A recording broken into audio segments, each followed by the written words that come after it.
entre Washington et Paris. S'il ne s'agit que de plaider pour la cause européenne, qu'a donc à dire Washington? Point d'interrogation. Une visite qui se tient après plusieurs escales françaises en Afrique il y a seulement quelques semaines où, je cite, la politique africaine de la France, fin de citation, avait été présentée, puis balayée par les chefs d'État concernés. Alors qu'on prête un possible rôle de médiateur à la Chine dans le conflit russo-ukrainien OTAN, on oublie peut-être un aspect. Emmanuel Macron peut bien offrir sur un plateau à Xi Jinping un recul de l'Occident dans la crise contre un recul de la Chine en Afrique. La présence chinoise en Afrique échappera-t-elle aux échanges entre Xi et Emmanuel? L'Afrique est-elle la monnaie de change dans ce jeu géopolitique? Des questions que l'on se pose dans le cadre de cette émission Regard panafricain. Et pour y répondre, un invité, et pas des moindres, il s'agit de Patient Parfendum, homme politique. Bienvenue à vous et bonsoir. Bonsoir, princesse Cassandra. Bonsoir à nos valeureux techniciens. Bonsoir à nos millions de télé-auditeurs. Bonsoir à tous ceux qui aiment l'Afrique, tous ceux qui voient avec beaucoup d'espoir les déplacements de Kixor qui se font sur le plan géopolitique mondial. C'est toujours un plaisir pour moi de répondre présent à vos invitations. Merci une fois de plus pour cette invitation. C'est nous qui vous remercions. Votre fidélité à vous aussi, hein, elle nous honore. On démarre les hostilités juste après cette transition.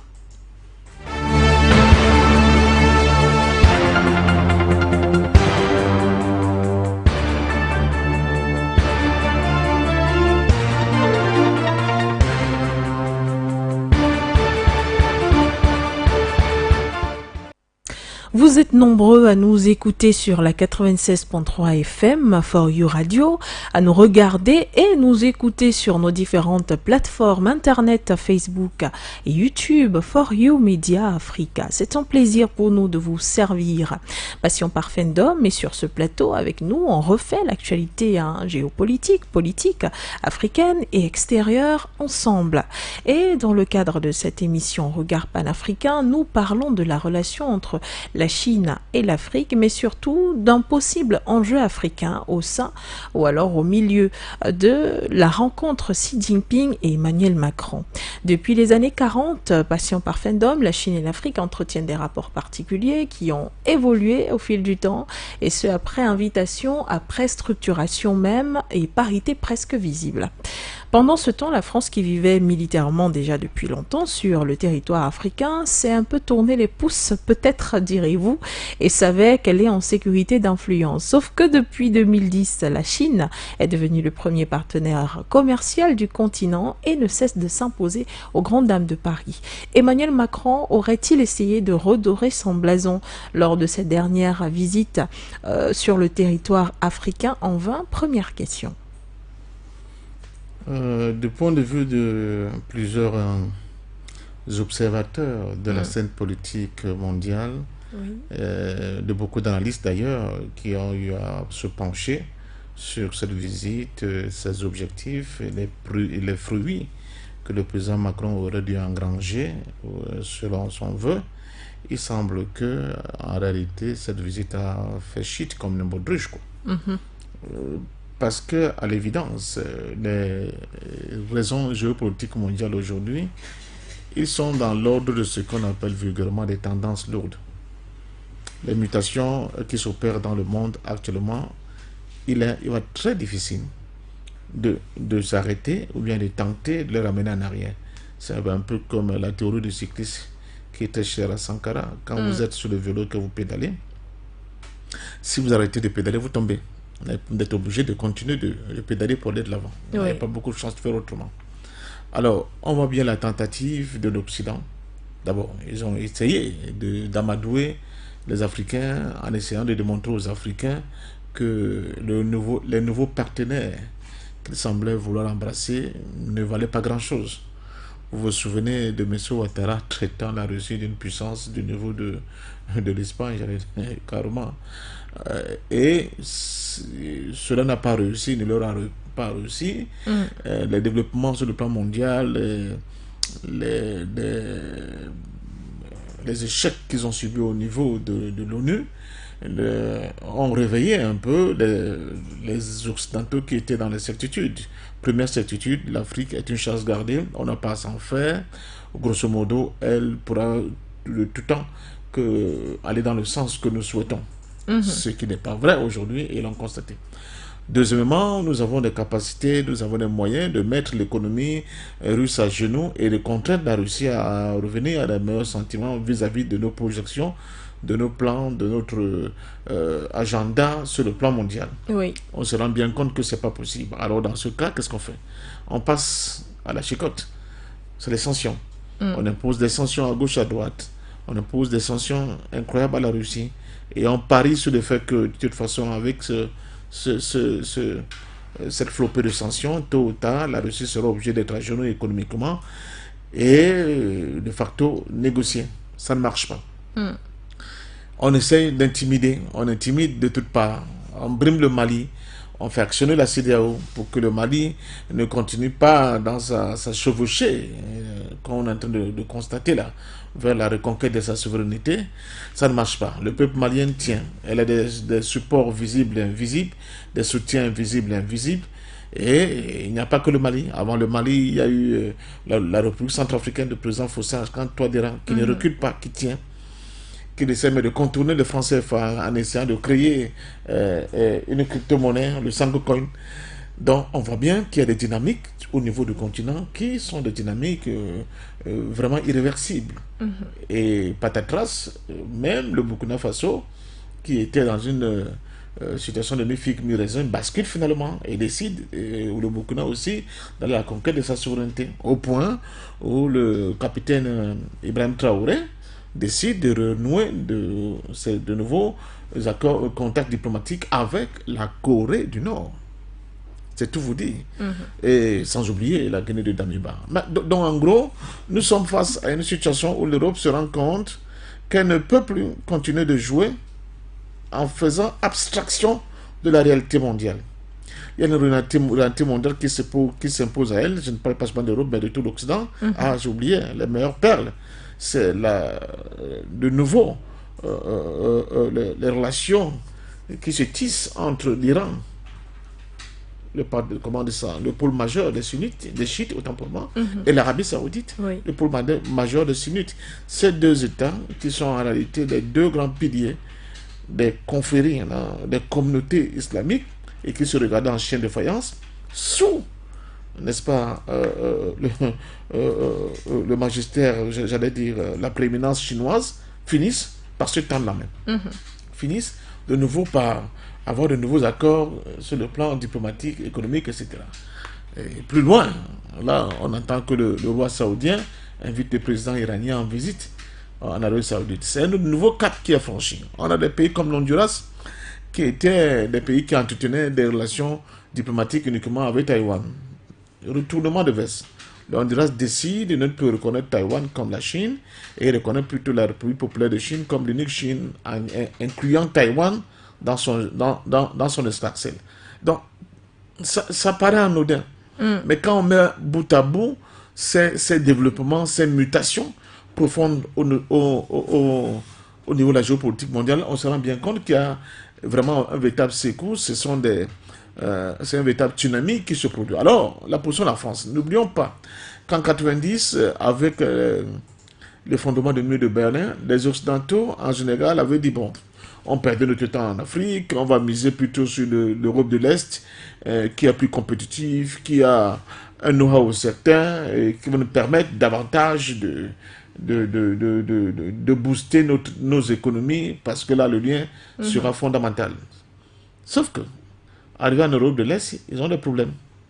Un peu de l'Europe de l'Est qui vient de sortir du carcan de ce qu'ils appelaient l'Union des Républiques socialistes soviétiques communistes, ont quand même encore des relents de ce que les Français appellent un nationalisme échevelé.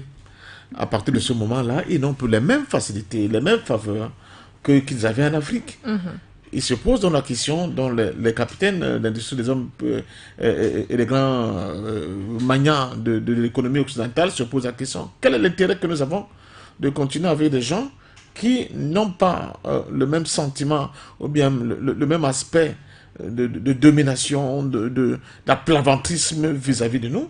Parce que là-bas, vous avez les pays comme la République tchèque, vous avez les pays comme la Roumanie, la Pologne d'ailleurs, qui aujourd'hui tassent pratiquement les grands pays de l'Europe occidentale. Ces pays-là ne se laissent pas manœuvrer comme l'avaient espéré, n'est-ce pas, les Mayens et hommes d'affaires occidentaux. Donc, là, il y a un problème. Mais, la vacance de la France, en particulier de l'Europe en général, sur le sol africain, a donné, on dit, comment dire ça, la nature ayant horreur du vide. Qu'est-ce qui se passe? La Chine, elle arrive. La Chine qui est de nouveau maintenant dans l'espace mondial. Elle a intégré l'Organisation mondiale du commerce, ce qui n'était pas le cas avant avec le GATT. Donc, le General Trade of Agreement et machin. Donc là, l'Afrique peut aller dans des espaces qui lui étaient quasiment interdits sur le plan commercial. Et que fait la Chine? La Chine a une politique de soft power qui n'est pas une politique d'arrogance. Elle ne pose pas des questions de conditionnalité pour faire du business avec les États tiers. Elle ne s'occupe pas des questions des droits de l'homme, entre guillemets, comme les Occidentaux aiment bien dire. Elle influence le champ commercial sans condition. Oui, sans condition. Elle dit, je prends les gens comme ils sont, je prends les réalités culturelles telles qu'elles sont, je prends les États tels qu'ils sont. Ce qui est important, c'est de créer des dynamiques économiques gagnant-gagnant qui vont permettre à ces pays de souffler, de se trouver mieux. Et finalement, ces pays africains commencent à prendre la Chine comme un partenaire privilégié, mieux que l'Occident, dans leurs relations économiques et commerciales. Je prends un exemple. Le Gabon. À peu près de 100 ans de présence française au Gabon, et même militaire, l'un des déficits criards du Gabon, ce sont les infrastructures routières. En quelques années de coopération avec la Chine, la Chine a construit un pont de 95 km en pleine forêt, qui part de Port-Gentil vers un centre non loin de Libreville, très important. De jamais vu. Donc les gens se posent des questions. Vous êtes là depuis avec nous, on ne voit pas les dividendes de votre présence, de cette coopération quasi naturelle selon vous, sur notre sol. Sur le plan militaire, nos États sont faibles. Leurs armées sont quasi inexistantes. Sur le plan économique, nous avons encore des économies extraverties uniquement basées sur l'extraction et, n'est-ce pas, la mise sur cale dans les bateaux, n'est-ce pas, de nos ressources, n'est-ce pas, premières, matières premières et ressources. Il n'y a aucune transformation localement. Alors la question de l'industrialisation, elle a été renvoyée au calendrier grec.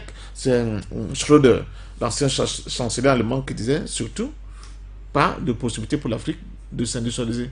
C'était non catégorique. Il ne faut surtout pas que l'Afrique s'industrialise. Alors, quand vous avez des partenaires qui vous le disent ouvertement sans se cacher, ça pose un problème. Maintenant, sur le plan culturel, c'est vrai, il y a la francophonie, il y a le Commonwealth, il y a des systèmes de coopération sur le plan de l'éducation, de la refonte de nos programmes scolaires, de l'orientation même de nos savoirs.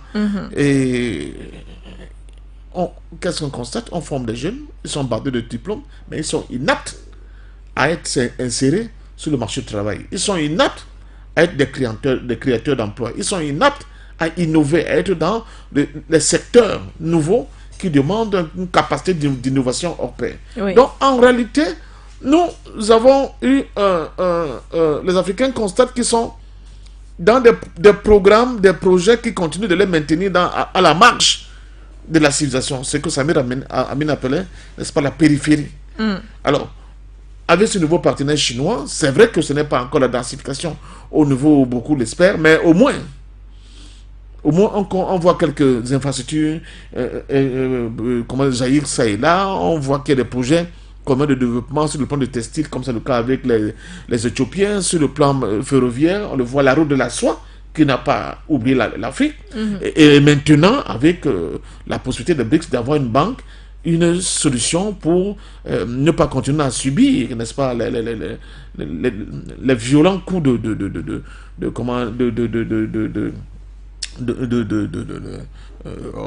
l'expression m'échappe. Du dollar ou alors de la monnaie mondiale. De la Banque mondiale. De la Banque mondiale. Voilà. Les violents coups de verge. Voilà.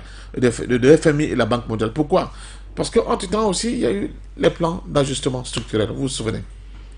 Même les élites de la Banque mondiale, qui sont sortis de la Banque mondiale, ont dit, nous avons fait subir à l'Afrique un traitement de cheval. C'était hors norme. On a complètement déconstruit même les petites unités qui participaient à une quelconque petite industrialisation. On a tout arraché. On a déstructuré complètement les familles. On a cassé les socles familiales. On a réduit leurs économies néant. Pire, excusez-moi, on en a fait des mendiants. Aujourd'hui, la plupart des États africains, ou bien une bonne partie, je ne veux pas excessif, vivent de l'aide, des dons. Vous ouvrez votre poste radio, vous entendez les journalistes étant dithyrambiques sur un rallongement des périodes de paiement de la dette. De paiement de la dette, oui. Et célèbre ça comme une prouesse. Voilà ce à quoi nous sommes réduits. Alors que le monde, lui, va à une vitesse incroyable.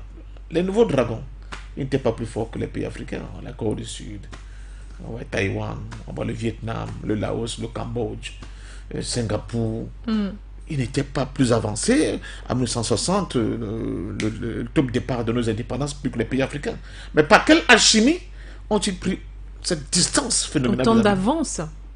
Donc voilà, toutes ces questions, les Africains se les posent, surtout les jeunes Africains qui ont enfin la chance d'aller ailleurs. Il n'y a pas qu'à Londres, à Paris, à Washington qu'on va pour faire ses études. On va partout. Je vois des jeunes Africains qui sont même en Indonésie. Inimaginable. Oui. Ils nous disent, parfait, c'est pas possible. C'est incroyable ce que nous voyons aussi. Donc, cette ouverture, c'est-à-dire la mondialisation a produit ceci de particulier qu'elle n'a pas seulement accentué la capacité de la finance internationale à être plus englobant.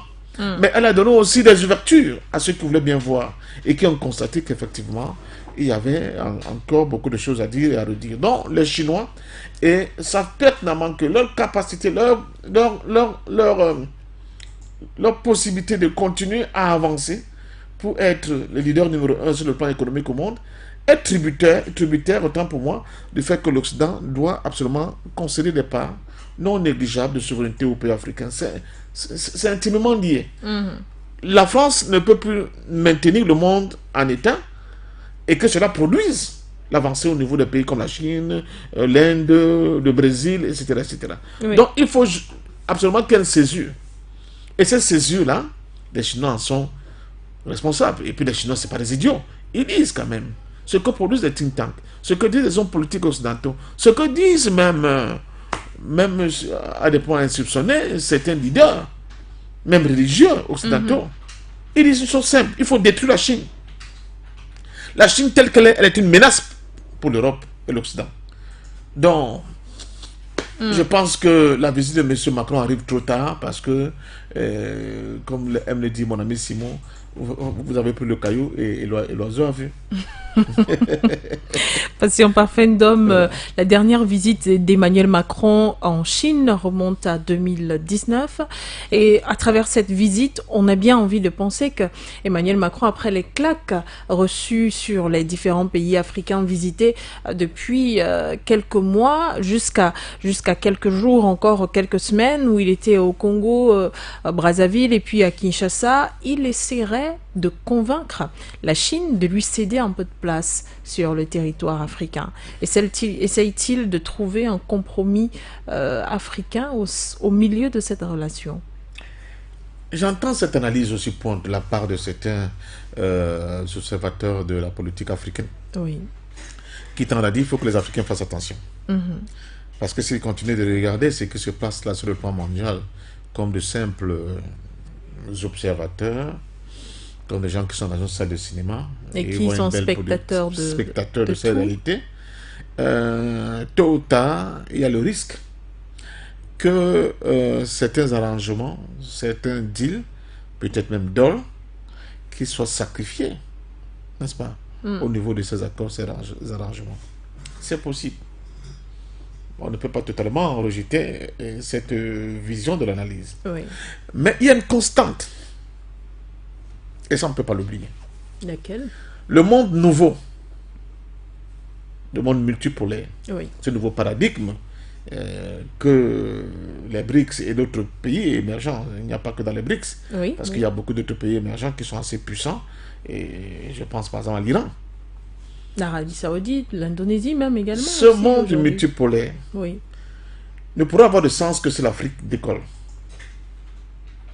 Il n'y aura pas de possibilité de validation de ce concept, de cette orientation, si l'Afrique reste dans l'état actuel. C'est pas possible.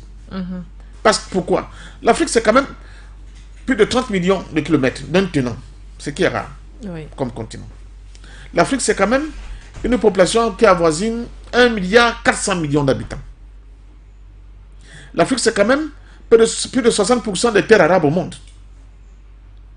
L'Afrique, c'est quand même l'un des continents qui a des minerais stratégiques de manière majoritaire. Comment allez-vous donc créer un nouveau monde multipolaire, donc qui va procéder par un déséquilibre qui va de rupture pour effacer complètement le monde unipolaire, si vous ne créez pas de nouveaux pôles d'excellence et de croissance? Si vous ne créez pas de nouveaux pôles d'excellence et de consommation, parce qu'on est dans l'économie, il faut que les gens consomment. Oui. Comment? Premièrement. Deuxièmement,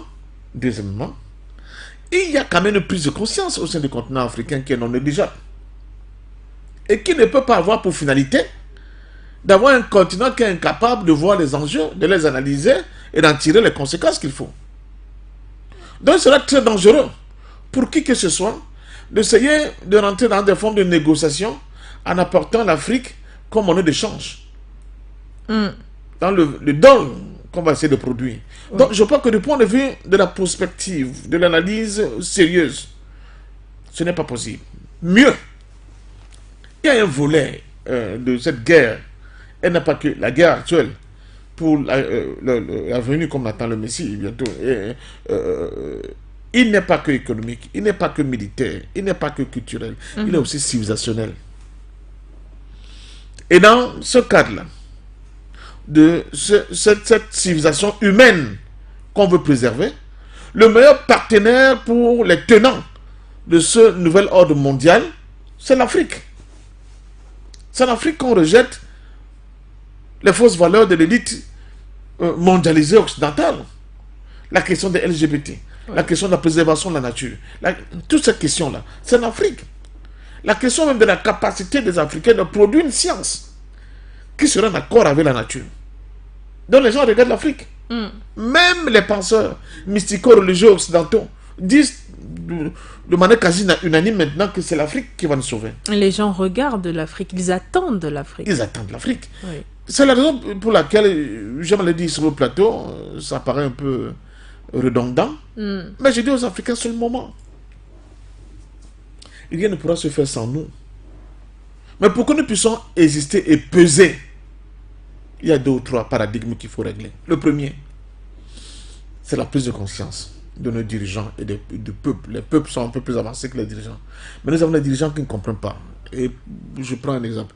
Il y a des élections qui viennent de se passer au Nigeria. Il y a un nouveau président qui a été élu. Oui. Allez voir la campagne électorale. Allez voir les thématiques qui ont été traitées. Où sera Yuri? Ils sont encore dans...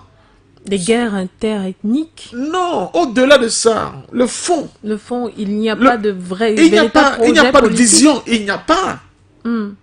C'est j'ai beaucoup d'argent, c'est mon tour, je peux acheter les électeurs, c'est tout. Nous sommes encore dans l'ancienne version libérale de la politique. Le libéralisme le capitalisme néolibéral a mis des agrégats et ils sont encore accrochés alors que le monde avance. Ces élections qui sont passées au Nigeria, on va me dire, laissons-les tranquilles, c'est quand même près de 300 millions d'habitants, peut-être que finalement, quelque chose va prendre là-bas, mais, c'est une nouvelle Afrique. Sans l'apport du leadership du Nigeria pose problème.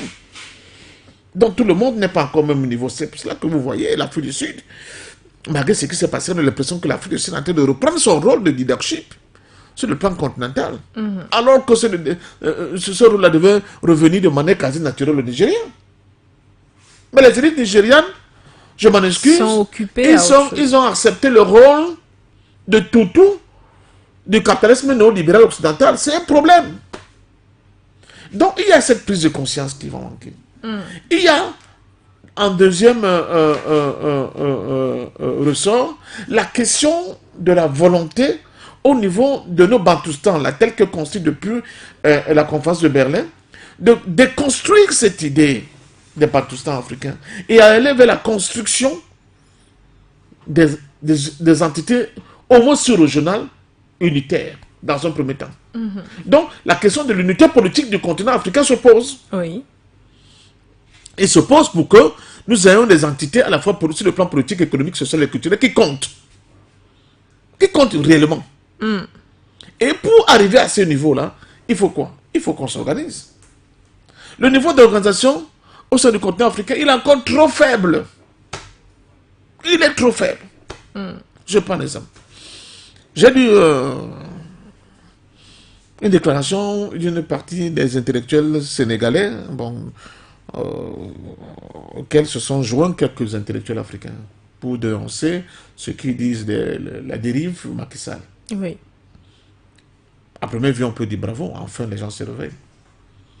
Mais là encore, ça pose un problème. C'est-à-dire, nous avons des intellectuels africains, dans leur grande majorité, dans leur frange majoritaire, qui se sont auto-censurés et ont accepté le fait que leur parole ne peut être valide que quand elle concerne leur cuisine intérieure. Il faut déconstruire ça. Parce que sinon, votre parole n'a plus de sens. Elle n'a pas de valeur. Les intellectuels sont censés être ceux qui, avec leur flamme du savoir, sortent le peuple de la caverne, de la nuit noire dans la caverne, pour l'amener à la lumière avec la flamme du savoir qu'ils ont.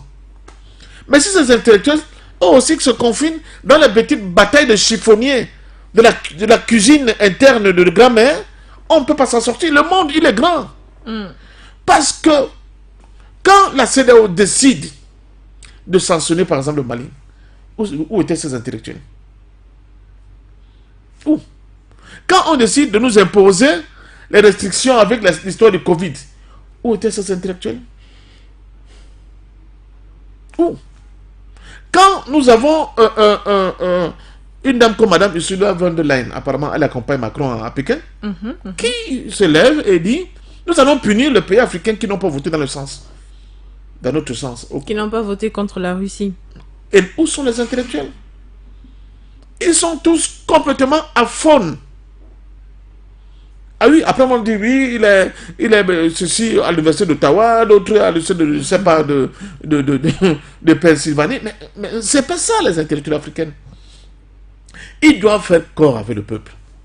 Ils doivent être les phares qui illuminent la volonté du peuple. Donc ils doivent s'engager. Ils ne doivent pas s'engager seulement quand ça concerne leurs petits intérêts égoïstes, mesquins et j'allais dire rétrogrades. Parce que le Sénégal, oui, on veut bien, mais ça représente quoi? À l'aune de ce continent dont je vous ai dit qu'il a, que c'est quelque chose de 30 km². Vous voyez? Donc, il faut que ces questions-là, qu'on commence à les envisager sur un plan global. Que ces réflexions-là, on commence à les envisager sur un plan global. Quelqu'un me dira, oui, mais ils ont commencé, oui. Mais sauf que, en deux temps, leur mutisme, leur silence a fait le lit d'une vision, d'une psychologie depuis un certain temps propre à l'Africain, qui est celui du renoncement, de ne pas s'engager, de dire: ah, c'est pas mon problème. On brime la Centrafrique, les intellectuels africains sont tranquilles, personne n'ose dire un mot. Il faut arrêter ça. Il faut passer à notre étape. Il faut qu'on s'organise mieux. Il faut qu'on soit capable de commencer à poser les jalons d'une unité de notre continent. Il faut briser l'affaire de franc CFA, etc., etc. C'est seulement comme ça que ni la Chine, ni la Russie, ni l'Inde, ni l'Iran, ni le Brésil, ni qui que ce soit ne pourra avoir dans sa construction, à la fois idéologique et stratégique, le fait de se servir de l'Afrique comme marchepied. L'Afrique va compter comme l'un des piliers majeurs de la nouvelle reconstruction du monde. Heureusement que le président Poutine l'a compris. Quand vous écoutez ses derniers discours, il est clair là-dessus. Oui. Il est bien conscient que sans cette Afrique-là, ce nouveau monde que nous appelons de tous nos voeux ne verra pas le jour. Une Afrique finalement qui est très riche et très convoitée, mais qui peine à jouer le rôle principal dans le film mondial. Pour faire un bref résumé de ce que vous disiez tout à l'heure, il faut donc à l'Afrique des intellectuels qui sortiront de leur petite zone de confort pour parler également, au vu et au su de tous, des situations un peu plus complexes que celles qu'on vit dans les pays de chacun. Voilà, un peu comme vous le faites peut-être. Patient par Fendom. Alors, avant le départ pour la Chine d'Emmanuel Macron, l'on a appris un coup de fil entre Washington et Paris. Et parmi les questions principales de cette émission, eh bien, si c'est pour négocier la place européenne et les partenariats entre l'Europe, la France et la Chine, que vient dire Washington au milieu de cette réunion tripartite von der Leyen, Emmanuel Macron et Xi Jinping? Mais le maître essaie de visser davantage le robot qui ira parler en Chine, tout simplement. L'Europe, en termes de puissance, n'existe plus. La France, en tant que puissance d'équilibre, c'est terminé. Tous ces gens-là sont la remorque des États-Unis aujourd'hui. Donc, ce sont les derniers consignes qu'ils recevaient, tout simplement, avant d'aller recevoir Xi Jinping. Mais, ils n'ont plus les armes, ils n'ont plus cette capacité de coercition qu'ils avaient avant. Le processus de dédollarisation est en marche. Il y a plusieurs pays aujourd'hui qui font des transactions économiques et monétaires dans d'autres monnaies. Il y a un panier de monnaies, le yuan, le rouble, la monnaie, le riad, etc. Qu'est-ce qu'ils utilisent? Oui. Les gens ne sont plus obligés d'utiliser le dollar. Donc, ils ont enlevé de facto de les mains des États-Unis et de l'Occident une arme de pression. Vous voyez? Et ça, c'est la conséquence des sanctions. Ça avait des sanctions que les gens sont commencés à se dire, mais c'est égal. Vous parlez des sanctions contre la Russie? Et contre la Russie. Oui. Et même contre l'Iran. Mais maintenant, vous savez, contre la Russie, c'est plus bold. C'est un peu plus global. Bold, oui. Voilà, comme disent les Anglais. Pourquoi? Parce que les gens se disent, nous avons un partenaire, un gendarme, quelqu'un qui régule la finance internationale, mais qui ne respecte pas les mêmes modes de fonctionnement et les statuts de ce monde-là que lui-même a édicté. À partir de ce moment-là, tout le monde tremble. Vous ne pouvez plus garder vos avoirs chez eux. Le jour au lendemain, ça peut être saisi. Les banques coulent. On menace les banques. Ouais. Les actifs des banques sont confisqués. Un certain nombre de richesses, appartements à des privés, sont confisqués sous le fallacieux prétexte que ces privés-là ne condamnent pas une opération dont ils n'ont aucune prise du point de vue de l'exécution du projet. Donc, vous voyez donc, à partir de ce moment-là, les gens disent, ah, mais dans ce cas-là, on va faire autrement. Et pire encore, les meilleurs alliés de l'Occident commencent à considérer l'Occident comme un espace, comme un acteur, comme un partenaire extrêmement dangereux, violent, mais surtout condescendant. Alors qu'on vous parle de dollars. Le dollar repose sur quoi? D'ailleurs, les États-Unis, chez eux, il y a le débat. On veut faire 2 dollars. Il y a $1 dont ils estiment qu'il faut en interne, et l'autre chiffon qui va se balader à travers le monde. C'est sur la base de quoi? Et adossé le dollar, cette monnaie dont on a fini par faire comme le talon monétaire sur le plan international, parce qu'ils ont essayé d'évacuer l'or. Mais là, maintenant, l'or revient en force. Et avec la Russie, on se rend bien compte que la Russie dit, maintenant, vous voulez mes richesses, d'accord, vous payez soit en rouble, soit en or. Il faut que vous ayez quelque chose. Soit c'est la monnaie, ma propre monnaie, parce qu'on ne peut faire confiance qu'à soi-même, soit alors vous m'apportez l'équivalent en une matière qui ne dépend pas de votre bon vouloir pour exister. C'est par exemple le cas de l'or. Bon. Donc, je pense sincèrement que le monde évolue et que le coup de fil des États-Unis à Macron et à von der Leyen avant d'y aller, c'était bon, des recadrages ou bien Et parfait patient d'homme au milieu de ce coup de fil, l'Afrique justement. Oui, mais je vous dis que, bon, vous avez la ministre sud-africaine des Relations extérieures, elle est au Cameroun actuellement en visite. Je vous rappelle que cette dame-là, elle est quand même PhD de Harvard. PhD de Harvard. Oui. Anthony Blinken, il a maximum un Master 2. Je n'exagère pas. Non, je n'exagère pas. Alors, lors de la visite de M. Blinken en Afrique du Sud, elle a été accueillie par cette dame dont le nom m'échappe pour faire m'aider à le retrouver. Et la dame lui a dit, l'a apostrophé pour carrément disant, attendez, monsieur, c'est vous qui avez dit que les pays africains qui avaient voté dans le sens de... ensuite, pour soutenir la Russie, seront sanctionnés. C'est vous. Ah non, non, madame, c'est pas moi. Parce que si ça avait été vous, j'aurais demandé tout de suite que vous repreniez votre avion. L'Afrique n'a plus de réponse. D'ordre à recevoir. De qui que ce soit. L'Afrique n'a plus d'ordre à recevoir de qui que ce soit. L'Afrique est libre de mener sa politique en fonction de ses intérêts et en fonction du cap qui se sera fixé. C'est une question de digne directrice propre à l'Afrique aujourd'hui. Il faut que vous finissiez par vous tenir en compte cette nouvelle évolution dans la géopolitique mondiale. Donc, cette dame-là, il nous faut beaucoup de dames comme ça. C'est-à-dire que pour muscler davantage ce que j'appelle la masse critique. C'est seulement comme ça que progressivement, nous allons nous faire de cette chaîne de la domination pour que l'Afrique enfin puisse exister. Donc, oui, les gens peuvent bien penser dans leur petit coin reclus, comme disait quelqu'un en faisant cuire leur petite soupe dans leur petit coin, qu'en Afrique, rien ne bougera. Faux! L'Afrique a pris un nouveau décollage. J'aime prendre l'exemple, en parlant de l'Afrique, comme un monstre qui était dans un sommeil comateux, mais qui, à force de recevoir les coups de boutoir des petits soldats du peuple que nous sommes, a fini par se réveiller. Et il ne sait pas que réveiller. Il est debout. C'est vrai qu'il titube encore, mais il est déjà debout. Et je peux vous dire la deuxième phase, la troisième phase. Quand ce monstre va commencer à marcher, les pas de ce monstre, chaque fois qu'ils vont, frapper le sol de l'humanité, vont produire des cataclysmes hors normes. Et ça va aider à la création de ce nouveau monde multipolaire. Merci, Passion Parfendom. Alors, quel poids ou alors quelle portée peut avoir la présence de von der Leyen à cette rencontre? Pas forcément en y incluant l'Afrique, mais de manière générale. D'abord, je vais prendre une seconde pour m'occuper de cette dame. Cette dame, c'est un échec. Pourquoi le dites-vous? Mais elle a été ministre en Allemagne. De la Défense, elle a échoué. Elle a été virée du gouvernement. Et l'Union européenne a ceci de particulier en termes de mode de fonctionnement qu'on ne prend que des losers, des gens qui ont été incapables de faire les preuves. Madame Ursula von der Leyen, que j'aime appeler von der Pfizer, pour sa concomitance avec cette multinationale pharmaceutique. Si nous étions dans un monde sérieux, elle serait déjà en prison.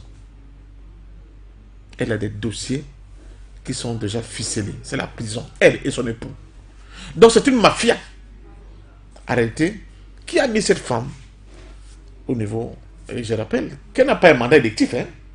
C'est ça aussi la spécialité de cette organisation qu'on appelle l'Union européenne. Voilà une présidente de l'Union européenne, mais qui n'a pas été élue. La commission. De la commission, la présidente de la commission de l'Union européenne. Elle n'a pas été élue. Mais elle donne des ordres aux gens qui ont été élus. Vous comprenez ça comment? C'est incroyable, c'est impensable quand même. Et souvent, elle viole même les constitutions des pays tiers. Engage ces pays-là sans demander leur avis. La Commission de l'Union européenne n'a pas ce droit. Ils n'ont pas ce pouvoir. Mais que font les États?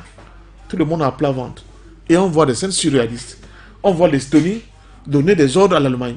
On voit la Lettonie fustiger l'attitude de Macron, le président français. On voit des pays inexistants. Je veux dire que c'est des pays qui sont dans l'ordre de 1 million d'habitants maximum. Mais sous la seule prétexte qu'ils ont la couverture des États-Unis, ils peuvent faire n'importe quoi. C'est eux qui donnent le là. Je ne parle pas la Pologne. Donc cette dame-là, qui, sur le plan civilisationnel, promeut des valeurs qui sont à l'opposé complètement de la tradition et de la culture chinoise. Mais elle ne peut être traitée qu'avec dédain. Et j'ai vu la photo aujourd'hui de leur rencontre. Xi Jinping, le président, il est au centre et les deux sont éloignés là-bas au niveau des extrémités. Ça faisait quand même rire.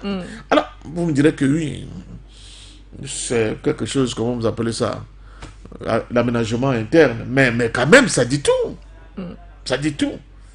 Ça veut dire qu'on ne veut même pas la sentir. Donc, et quand vous voyez la ministre sud-africaine, quand vous voyez la ministre burkinabé des Affaires étrangères, vous voyez l'Afrique. La beauté africaine, l'intelligence africaine, le charme africain, le sens de la répartie africaine, qui n'a rien à voir avec des promotions qu'on nous fait à travers des gens comme Madame von der Leyen. Donc, et c'est ça le point faible du continent, de la vieille Europe. Oui. J'ai discuté avec un aîné, qui est là-bas depuis très longtemps, et dont le petit-fils est une star mondiale, je ne donnerai pas le nom, et qui me disait, mais merde, parfait. Quand un continent, quand une civilisation arrive à ce niveau de déclin, sur le plan moral, sur le plan de sa propre culture, c'est fini. La phase de décadence est amorcée. Elle est amorcée. Les gens je crois que Macron a vu de ses yeux la Chine aujourd'hui. Je souhaite qu'il fasse un autre voyage avec Madame von der Leyen à Moscou. Donc, le monde a changé, madame. Ça, ce sont des combats d'arrière-garde. Personne ne croit plus. Et ils n'ont ni l'autorité, ni morale, ni l'autorité politique, ni l'autorité économique, ni l'autorité militaire suffisante pour imposer quoi que ce soit à qui que ce soit aujourd'hui. Même avec l'opération militaire spéciale russe en Ukraine, on voit les limites de leurs armées. Ils ne peuvent pas. Ils ont peur de bouleversement. Mais c'est eux qui doivent s'adapter. Ce n'est pas le monde qui va s'adapter. C'est eux qui doivent s'adapter. Comme disait Aimé Césaire. C'est eux. Accommodez-vous de moi, je m'accommoderai pour de vous. Accommodez-vous de moi, je m'accommoderai pour de vous. Voilà. Passion parfaite, différentes puissances qui finalement ne sont plus si puissantes que ça. Alors on comprendrait donc pourquoi passer par des types de négociations et d'échanges de marché. Je demandais donc, ou alors je m'apprête à vous demander, est-ce que la France pourrait décider de proposer justement à la Chine de soutenir fortement ou alors d'occasionner et de marcher dans le sens d'un recul occidental au sein de cette guerre, de cette crise russo-ukrainienne autant, et proposer à la Chine un recul également sur le territoire africain, afin de lui porter main forte à elle qui est totalement en perte de vitesse. Mais trop tard. Ils ont commis beaucoup d'erreurs. Donc, quand bien même on accorderait de la place à la France, il n'y a plus rien à faire. Non, il est trop tard. Parce que la Chine sait pertinemment qui est en face. Vous comprenez? Oui. Quand M. Macron se répand en ultimatum et en ultimata contre la Chine sur la question de Taïwan, vous pensez que quand il vient maintenant, parce qu'en difficulté, la Chine ne sait pas le fond de la France? Ils connaissent pertinemment leur position. Ils n'avaient qu'à tenir leur langue. Parce qu'en diplomatie, on ne dit pas tout. On ne se comporte pas n'importe comment. Ils sont comportés comme des éléphants dans les pièces porcelaine, alors qu'ils n'avaient plus ce poids d'éléphant. Oui. L'attitude et la position de la France sur la question de Taïwan est révélateur de niveau d'antagonisme intime que la France et j'allais dire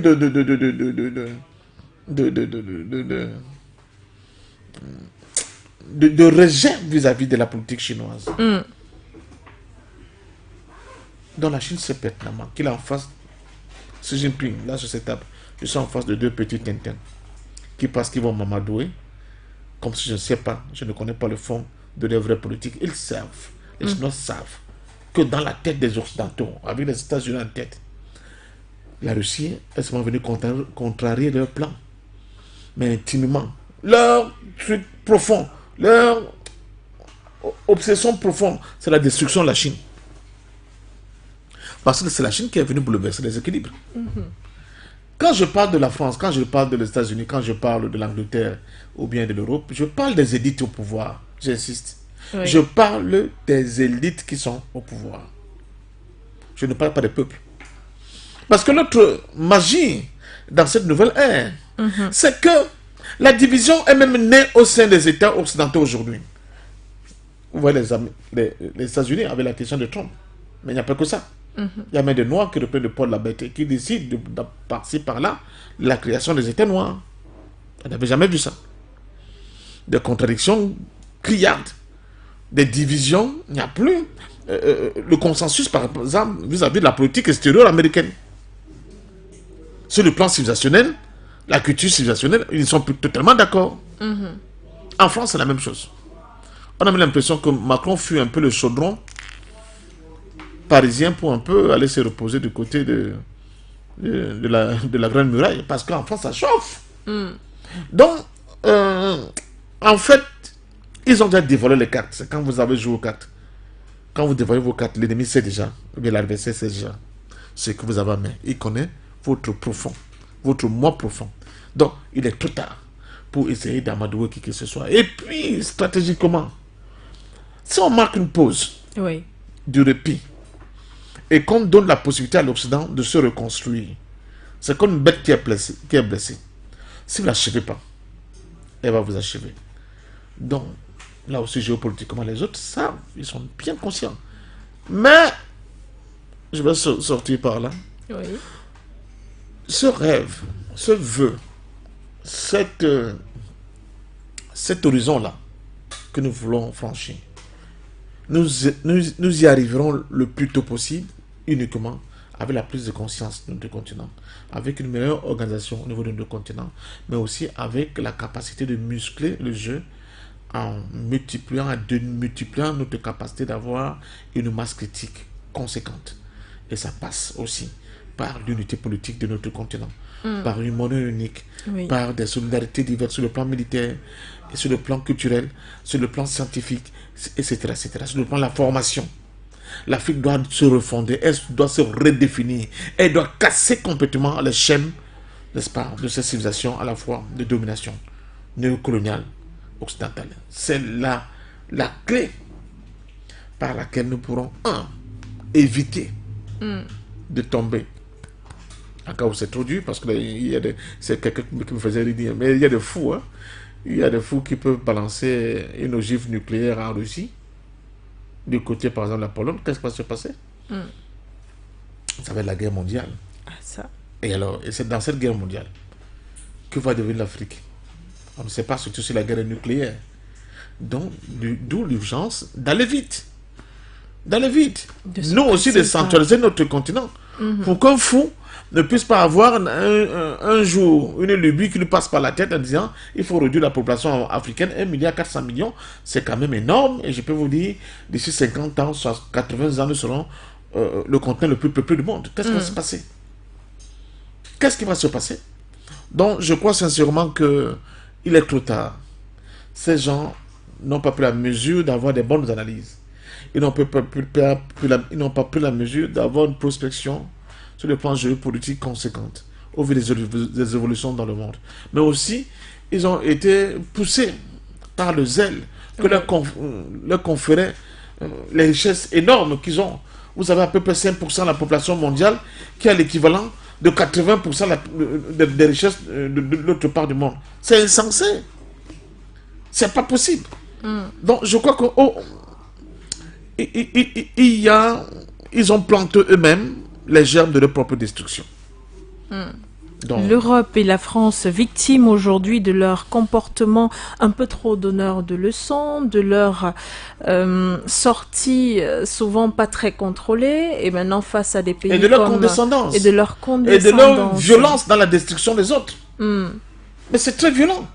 Sur la base d'un mensonge, avec cette fiole qu'agite le secrétaire d'État américain à la tribune de l'ONU, on a détruit l'Irak. Mais c'est terrible. Sur la base d'un mensonge, M. Sarkozy a détruit la Libye et a assassiné Kadhafi. Ce criminel. Sur la base d'un mensonge, dans une crise post-électorale, on a pratiquement créé un mini-génocide en Côte d'Ivoire. Ça doit vous parler. Et les Africains ont vu ça, le monde a vu ça. Comment voulez-vous que les gens reculent? Les gens ne vont pas reculer, princesse.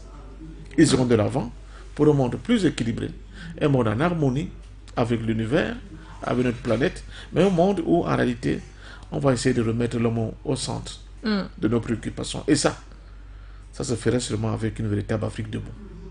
Avec une Afrique debout, elle est Passion par Fandom.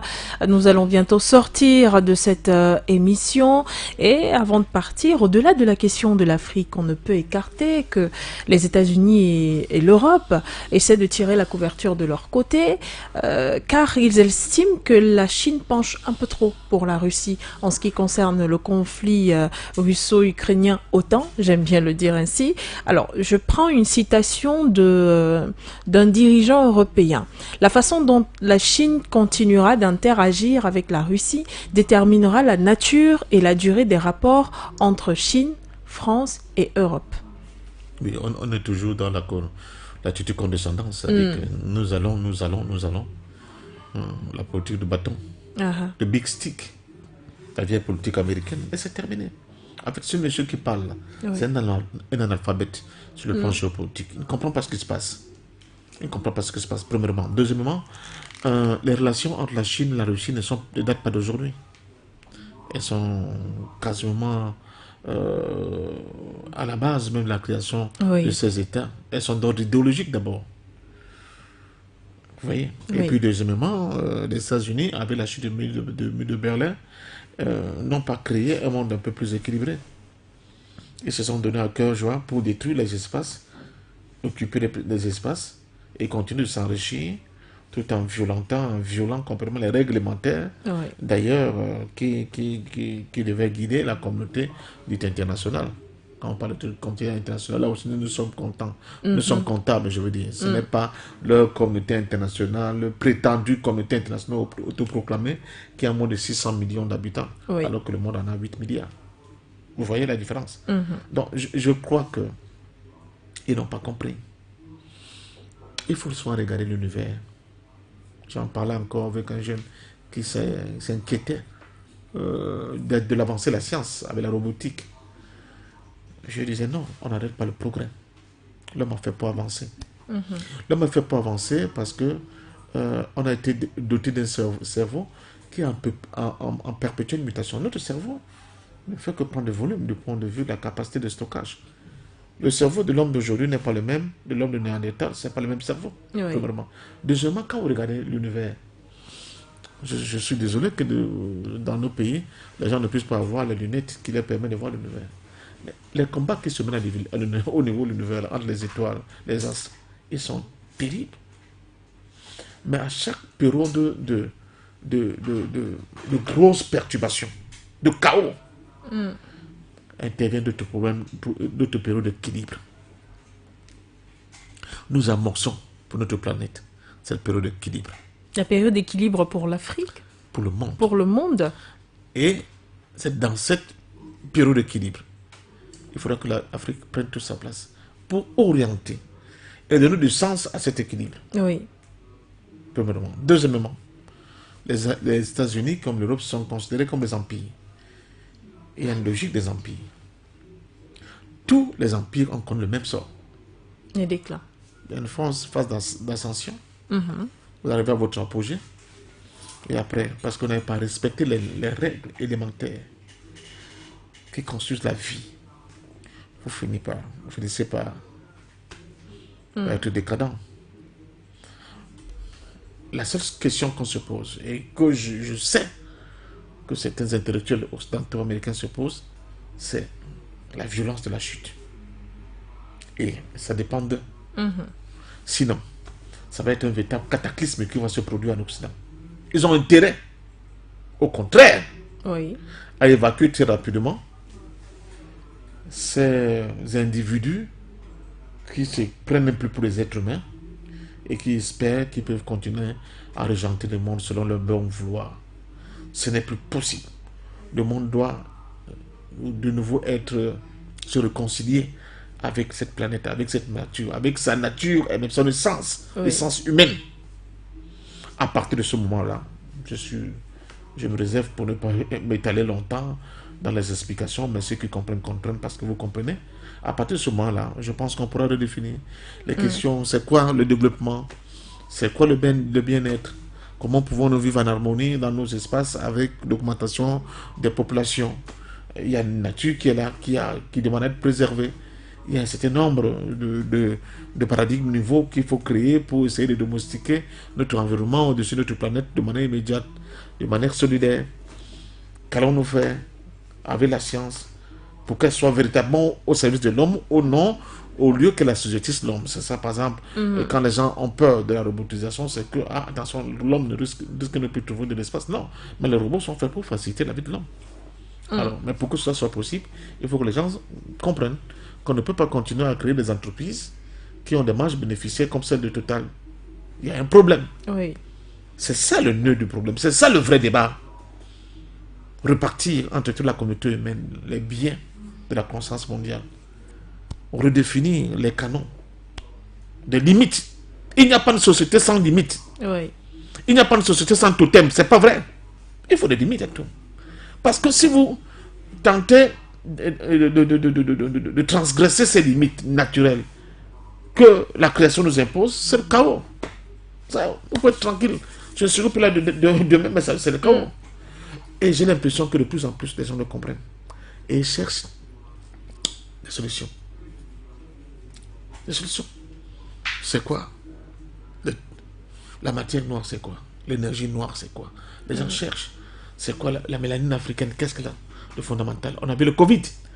Pourquoi il n'y a pas eu des morts à l'appel dans le continent, alors qu'ailleurs, il y a des pays qui étaient menacés de disparition? Oui. La résilience, la capacité de résistance des Africains, c'est dû à quoi? Ça, ce sont ce que j'appelle l'héritage de l'humanité qu'on devrait mettre en partage avec tout le monde.